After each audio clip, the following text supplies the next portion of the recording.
जय भारत। एक बार फिर से स्वागत करता हूं आप सभी लोगों का आपके अपने चैनल लोन हेल्प इंडिया में। और अगर 2026 में आप इन सभी लोन एप्लीकेशंस का लोन नहीं देना चाहते हैं तो आप बिल्कुल भी लोन नहीं दीजिए। आखिर मैं ऐसा क्यों बोल रहा हूं, इसके पीछे का कारण समझिए। टॉपिक जो होने वाला है आज के वीडियो का वो है बैंड लोन ऐप्स के ऊपर में अप्रैल 2026 के अंदर में क्या क्या आपको ध्यान में रखना इम्पॉर्टेंट है और किन किन लोन ऐप्स का अगर आपने पैसा नहीं दिया है तो आपके ऊपर किसी तरीके की दिक्कत नहीं आएगी। साथ ही साथ में डिस्कस करेंगे कि आखिर बैन लोन ऐप्स को करने में क्या सबसे बड़ी प्रॉब्लम आ रही है और ये कैसे बैन हो सकते हैं। सबसे पहले बात करते हैं लोन ऐप्स। क्या क्या लोन ऐप्स इलीगल तरीके से कर रही है। सबसे पहला काम है, आप सभी लोगों को पता है, हाई इंटरेस्ट। अगर ब्याज दर देखा जाएगा तो काफ़ी ज़्यादा ब्याज दर ये लोग लगाते हैं। अगर हम लोग नंबर दूसरी बात करते हैं तो नंबर दूसरी पे आ जाती है कॉन्टैक्ट लिस्ट के कॉल। देखिए, किसी के भी कॉन्टैक्ट लिस्ट को या नेबर्स को या फैमिली रिलेटिव्स किसी को भी कॉल करना बिल्कुल ही इलीगल है और इस प्रैक्टिस को काफ़ी बार भी बैन किया गया। इसके बावजूद भी इस प्रैक्टिस को इंडिया के अंदर में आज भी किया जाता है, जो एक हीनियस क्राइम की कैटेगरी में आता है। लेकिन फिर भी ये अभी तक ओवरऑल इंडिया में लगभग एप्लीकेशंस करती दिखाई देती हैं। नंबर 3 अगर बात करेंगे तो ये जो नंबर 3 पॉइंट है ये भी काफ़ी इम्पॉर्टेंट है और ये है आपका जो डेटा है उसको शेयर कर देना। ठीक है, डाटा शेयरिंग, वो भी थर्ड पार्टी रिकवरी एजेंसी को विदाउट कंसेंट।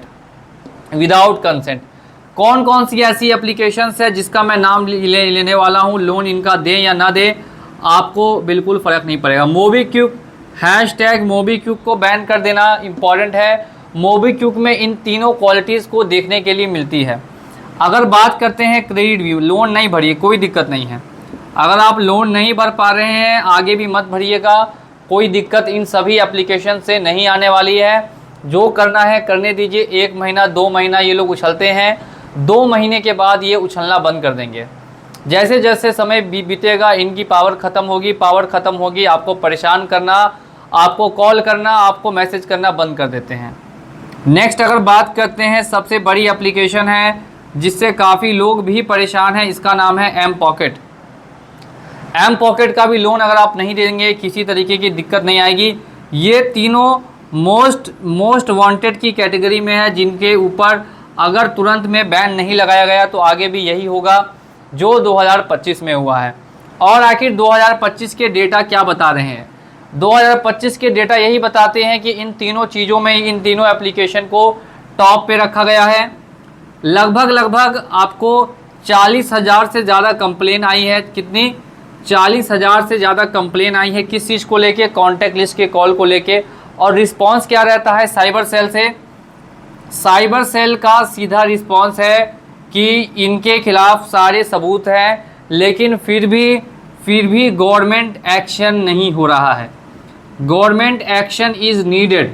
गवर्नमेंट का एक्शन एक बहुत बड़ा रोल प्ले करता है, आरबीआई भी एक बहुत बड़ा रोल प्ले करता है। लेकिन आप सभी लोगों को पता है जो आरबीआई जैसी अथॉरिटी है वो कुछ भी नहीं बोलती है जल्दी। इसको क्या चाहिए सबको पता है और इसको वो समय समय पे मिल भी रहा है आरबीआई को। आप लोग इशारे में समझ जाइए मेरी बातों को, आरबीआई को क्या चाहिए और उसको समय समय पे मिल भी जा रहा है। तो आरबीआई तो कुछ बोलने से रहा, गवर्नमेंट एक्शन नहीं हो रहा है। अगर गवर्नमेंट कोई एक्शन ले लेती है तो एक बहुत बड़ा बदलाव देखने के लिए मिलेगा 2026 के फाइनेंशियल ईयर में। और इन सभी एप्लीकेशंस की अगर आप प्रॉफिट की बात करेंगे तो 2025 का जो प्रॉफिट निकल के आ रहा है वो लगभग 2000 करोड़ रुपए से भी ज़्यादा है। 2000 करोड़ रुपए से भी ज़्यादा है। ये अपना ये डाटा जिन्होंने रिलीज़ किया है वो है। और जो डाटा अनरिलीज्ड है, जिसे रिलीज़ नहीं किया गया होगा, इसका भी बहुत बड़ा एक नंबर होगा। समझ सकते हैं 2000 करोड़ रुपए से ज़्यादा की कंपनियां। इसका मतलब साफ आपको देखने के लिए क्या मिलता है कि ये जितनी भी लोन कंपनियां हैं ये इंडिया में सर्विस नहीं दे रही है, ये अपना बिजनेस कर रही है। No service only business, no service by all these loan applications, they all are only doing their businesses in India. पूरे ओवरऑल इंडिया में ये सारी कंपनियां बिजनेस करने का काम करती हैं। किसी तरीके की सर्विस किसी भी व्यक्ति को नहीं मिलती है।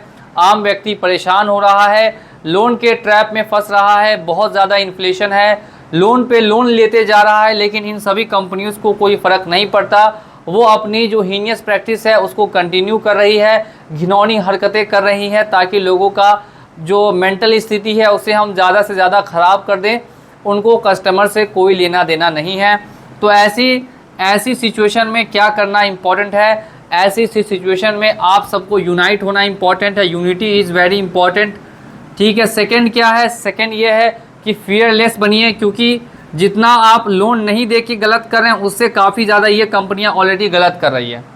तो अगर ये देखा जाए एक तराजू में अगर रखी जाए तो जो इनकी गलतियां हैं वो आपकी गलतियों से बहुत ही ज़्यादा हैवी है। अगर आपने 1 ग्राम अगर गलती की है तो इनकी गलती जो है वो 1 केजी के बराबर है। ये मैं बस आपको बता रहा हूँ कि कितना कम आप, कितना छोटा सा आप चीज़ करते हैं डिफ़ॉल्ट, और उस डिफ़ॉल्ट के चलते ये कितनी ज़्यादा आपको परेशान करने की कोशिश करते हैं, ये समझिए। फियरलेस रहना इंपॉर्टेंट है, यूनिटी रहना इंपॉर्टेंट है, और हमेशा इनको इंटरटेन नहीं करना है। नो इंटरटेन, कोई इंटरटेनमेंट इनके साथ नहीं करना है। अगर मन हो तो कर सकते हैं, नहीं मन है तो नहीं कर सकते हैं। No legal action will be taken, no authorities can put you in jail, कोई आपको जेल में नहीं रखेगा, कोई आपके ऊपर एक्शन नहीं लेगा। उल्टा इनके ऊपर एक्शन होना चाहिए। जो भी इनके टॉप ऑफिशियल्स है, जो भी इनके डेटा सेंटर्स है जो चल रहे हैं, उन पे एक बार रेड हो, पता करें कि कैसे ये लोग इतना पैसा जो है लोगों का लूट मचा रहे हैं, वो भी खुलेआम, और क्यों आखिर लोग इनसे परेशान हैं, क्यों 40,000 से ज़्यादा कंप्लेन रजिस्टर्ड हो रही है, और ये सब प्रूफ होने के बाद भी साइबर सेल वाले क्यों बोल रहे हैं कि हमारे पास भी प्रूफ है लेकिन government action is not done. तो ये सारी चीज़ों के आप एक कंक्लूज़न यही है, जो ऑप्शन है, जो सजेशन है, और जो सबसे बड़ा सॉल्यूशन है वो बस यही है कि इन सभी लोन ऐप्स को जल्द से जल्द बैन किया जाए।